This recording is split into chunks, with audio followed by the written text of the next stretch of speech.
ತಾಲೂಕಿನ ಗಂಜಳ್ಳಿ ಗ್ರಾಮದಲ್ಲಿ ಮೊಸಳೆ ಪ್ರತ್ಯಕ್ಷವಾಗಿದ್ದು, ಈ ಕುರಿತು ಗ್ರಾಮಸ್ಥರು ಅರಣ್ಯ ಇಲಾಖೆಗೆ ಮಾಹಿತಿ ನೀಡಿದ್ದಾರೆ. ಕಳೆದ 2-3 ದಿನಗಳಿಂದ ಪ್ರತ್ಯಕ್ಷ ಮೊಸಳೆ ಕಂಡು ಗ್ರಾಮಸ್ಥರು ಅರಣ್ಯ ಇಲಾಖೆ ಸಿಬ್ಬಂದಿಗಳಿಗೆ ಮಾಹಿತಿ ನೀಡಿದ್ದಾರೆ. ಅರಣ್ಯ ಇಲಾಖೆ ಸಿಬ್ಬಂದಿಗಳು ಸ್ಥಳಕ್ಕೆ ಆಗಮಿಸಿ ಗ್ರಾಮಸ್ಥರು ಮತ್ತು ಮೀನುಗಾರರ ಸಹಾಯದಿಂದ ಮೊಸಳೆಯನ್ನು ಸೆರೆ ಹಿಡಿದು ಕೃಷ್ಣಾ ನದಿಗೆ ಬಿಟ್ಟಿದ್ದಾರೆ. ಕೃಷ್ಣಾ ನದಿ ಪ್ರವಾಹದಲ್ಲಿ ಬಂದ ಮೊಸಳೆ ಕೆರೆಗೆ ಸೇರಿರಬಹುದು ಎಂದು ಶಂಕಿಸಲಾಗಿದೆ.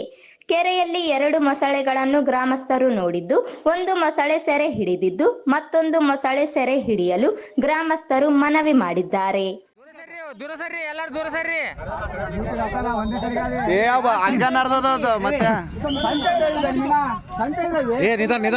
ದೂರ ಸರ್ರಿ, ಎಲ್ಲಾರು ದೂರ ಸರ್ರಿ. ಬಾಯಿ ಜಪ್ತು, ಬಾಯಿ ತರ್ಕೊಂಡ ಬಾಯಿ ಹಿಡ್ಕೊಂಡ್ರೆ ಇಟ್ಕೋಬಹುದು. ಸರ್ಕೀಸ್ ಮಾಡಬಾರ್ದು ಅದರಲ್ಲಿ.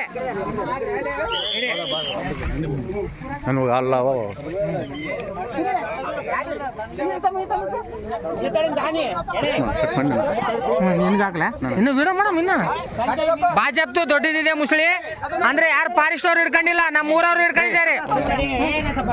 ಯಾರು ಹಿಡ್ಕೊಂಡ್ರ? ಊರವ್ರು ಎಲ್ಲಾರು ನೋಡ್ಬೋದು.